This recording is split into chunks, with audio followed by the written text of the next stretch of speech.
तेलंगाना में चुनाव प्रचार है लगातार जारी है और ये कहा जाए कि अब पूरी तरह से टॉप गियर में नजर आता है। लेकिन इस बार तेलंगाना में ओवैसी पर 21 पड़ रखे हैं यूपी के सीएम योगी आदित्यनाथ। योगी के रोड शो में इतनी भीड़ उमड़ी जिसे देखकर भाईजान की भी नींद उड़ गई है। ऐसा पहली बार है जब हैदराबाद में ओवैसी नहीं बल्कि योगी टॉप ट्रेंडिंग में नजर आते हैं।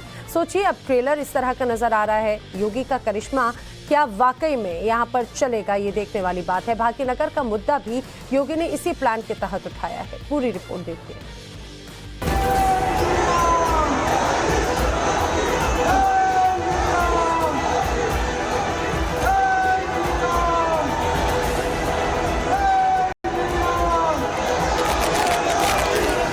उत्तर प्रदेश में पिछले 6.5 वर्ष में कोई दंगा नहीं हुआ है, कोई कर्फ्यू नहीं लगा है। जय श्री राम। योगी आदित्यनाथ लखनऊ से 1400 किलोमीटर दूर तेलंगाना की राजधानी हैदराबाद पहुंचे तो इन शब्दों की सबसे ज्यादा गूंज सुनाई दी।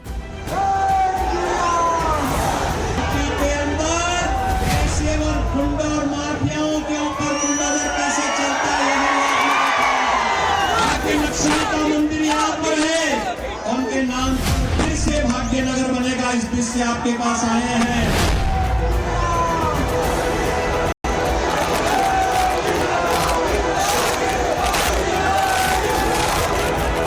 योगी की तेलंगाना चुनाव में कितनी डिमांड है उसे इन तस्वीरों के जरिए समझ सकते हैं।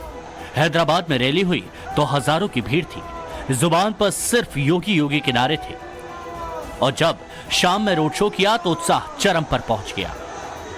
योगी जिधर से भी गुजरे सबका फोकस उसी तरफ शिफ्ट होता गया और फिर तेलंगाना के सनत नगर इलाके में योगी ने हैदराबाद को भाग्यनगर बनाने का वादा भी कर दिया।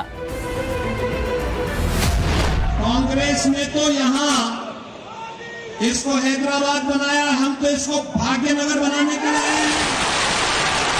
भाग्य को बदलने के लिए। भाग्य लक्ष्मी का मंदिर यहाँ पर है, उनके नाम पर फिर से भाग्यनगर बनेगा, इस बीच से आपके पास आए हैं।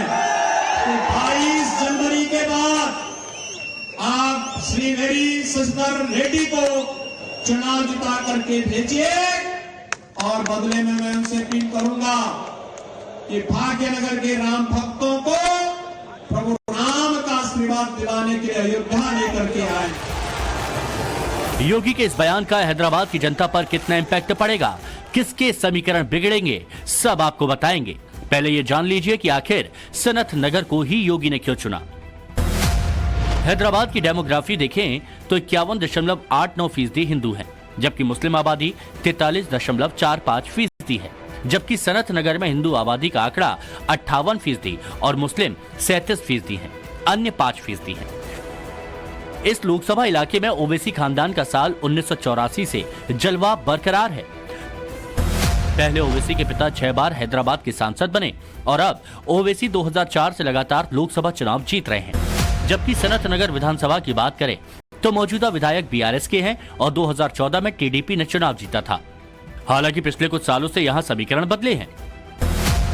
सनत नगर में बीजेपी 2014 के विधानसभा चुनाव में कहीं नहीं थी, फिर 2018 में यह आंकड़ा 11.9% पहुंच गया। हैदराबाद नगर निगम चुनाव में 4 सीटों वाली बीजेपी 2020 में 49 तक पहुंच गई थी। यही वजह है कि योगी से विपक्षी डरे हुए हैं। डायलॉग है मियां खादर खां के, कुछ आता ही नहीं उसको, चाहते कि हम नाम बदल देंगे। अरे भाई ये नाम नहीं बदल सकते, यहाँ पे नाम नहीं बदल सकते। आपका ख्वाब ही रहेगा इंशाअल्लाह ताला। अमित शाह बोल रहे मैं रिजर्वेशन को खत्म कर दूंगा। अमित शाह साहब आप मलक पे हार रहे हैं, पहले यहाँ आके देख लो कितना गड़े में आप पहुंचा दिया बलाला आपको। नाम बदल देंगे, रिजर्वेशन नहीं देंगे। 2020 में योगी हैदराबाद में चुनावी रैली कर रहे थे, तभी भाग्यनगर का मुद्दा उठाया था। इसके बाद 2022 में भाग्य लक्ष्मी मंदिर पहुंचकर पूजा अर्चना भी की। योगी के ये दोनों ही दौरे खूब चर्चा में रहे और यहीं से भाग्यनगर हर किसी की जुबान पर छा गया।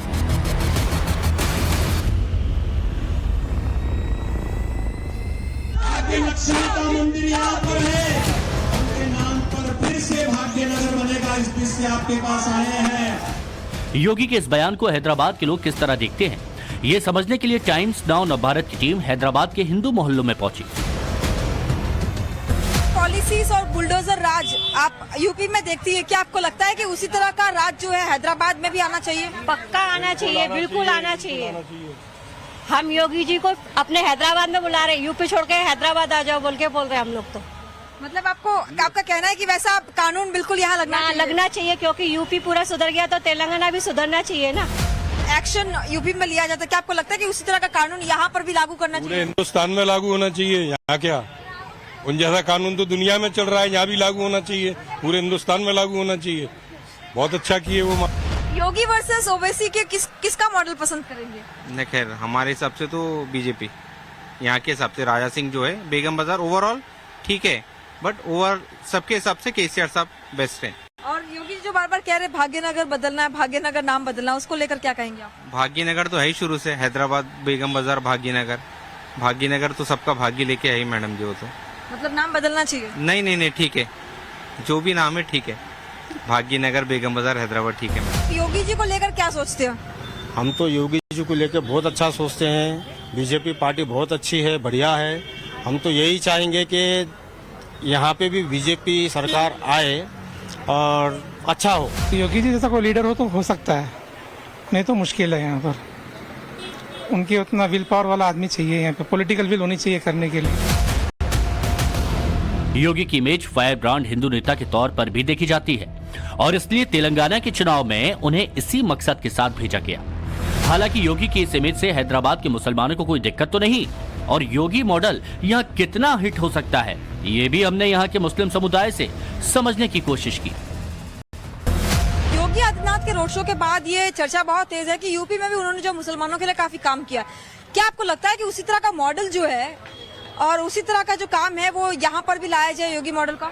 मैडम वो तो बराबर है। देखो योगी बोले तो अपन उत्तर प्रदेश वो सेट तो अलग है, यहाँ का हैदराबाद का ओल्ड सिटी का हमारे कुछ चेंजेस है। यहाँ का जैसा MIM पार्टी है, जैसा और कांग्रेस पार्टी है, सब TRS, सब अलग अलग दिमाग, सबके मेंटेलिटी अलग अलग है। वो बोलते हैं हैदराबाद का नाम भाग्यनगर कर देंगे, जो कभी होने वाला नहीं है। उनका ख्वाब है ऐसा, जो ख्वाब कभी सच होने वाला नहीं है। और रही बात बेगम बाजार सीट की, तो वो 101% TRS को आएगी, नंदू बिलाल जी जीतेंगे और हमारा भी साथ है पूरा। चार मीनार के बिल्कुल पास मौजूद है भाग्य लक्ष्मी मंदिर, जिसमें मां लक्ष्मी के स्वरूप की पूजा होती है। मंदिर के पुजारियों का दावा है कि भाग्य लक्ष्मी मंदिर करीब 800 साल पुराना है। 4 पीढ़ियों पहले यहाँ एक पत्थर हुआ करता था जिस पर देवी की तस्वीर थी। उस तस्वीर की जगह मूर्ति है और ये मंदिर हिंदू आस्था का केंद्र बन चुका है। दावा यह भी है कि मंदिर के बाहर से ही देवी के चरणों में चांदी के 2 आभूषण दिखाई देते हैं, जिनके पीछे उस पत्थर की झलक भी दिखती थी, लेकिन वो अब टूट गया है। बीजेपी इस मंदिर का इतिहास 4 मीनार से भी पुराना बताती है। इसी आधार पर कहा जा रहा है कि हैदराबाद का नाम पहले भाग्यनगर हुआ करता था। तर्क ये दिया जाता है कि गोलकुंडा के कुतुब शाही वंश के 5वें सुल्तान मोहम्मद कुली कुतुब शाह ने इसका नाम बदलकर भाग्यनगर से हैदराबाद कर दिया।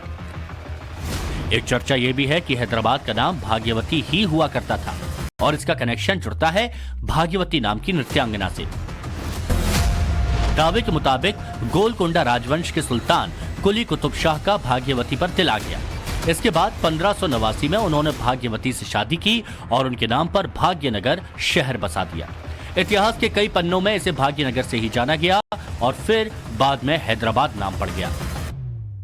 बीजेपी शायद ये भी जानती है कि हैदराबाद समेत अगर सिकंदराबाद की तमाम सीट्स को अगर टारगेट करना है तो भाग्यनगर का कार्ड जो है वो बीजेपी के लिए काफी कारगर साबित हो सकता है। भाग्यनगर का नाम जो है वो भाग्य लक्ष्मी के इसी मंदिर से आता है और ये पौराणिक मान्यता है कि जो भाग्य लक्ष्मी का ये मंदिर है वो 4 मीनार से पहले से अस्तित्व में है और लोग यहाँ पर बहुत ज्यादा मान्यता भी रखते हैं। यही कारण है कि तमाम बड़े बीजेपी नेताओं को बार बार ये कहते सुना जा सकता है कि अगर बीजेपी सत्ता में आती है तो हैदराबाद को भाग्यनगर में तब्दील करेगी। कभी इसे भाग्यनगर कहा करते थे, तो इस भाग्यनगर की यहाँ की जो भाग्य लक्ष्मी है, यहाँ पे स्वयं माता जी आई थी यहाँ पर आकर के यहाँ के जो पहले कुली कुतुब शाह जो राजा थे, उस राजा से वो कुछ मिलना चाहती थी। जो उस समय राजा उनसे मिलने से मना किया, तो तभी से माताजी क्रोधित होकर यहाँ पर रुक गई। तेलंगाना में होने वाले 30 नवंबर को इलेक्शन से पहले बीजेपी ने अपनी पूरी ताकत झोंक दी और योगी बीजेपी के इसी प्लान का हिस्सा हैं।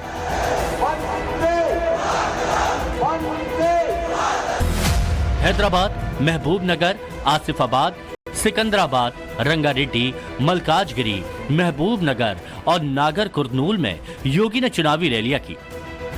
इस दौरान योगी ने बीआरएस के भ्रष्टाचार की पोल खोली तो कांग्रेस की नीयत पर भी सवाल उठाए।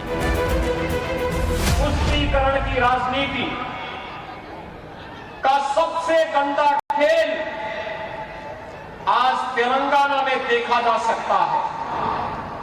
समाज को बांटने के लिए कोई सरकार किस हद तक जा सकती है, यह हमने यहां देखा है। जब तेलंगाना की बीआरएस सरकार के द्वारा मुस्लिम आरक्षण की घोषणा की जाती है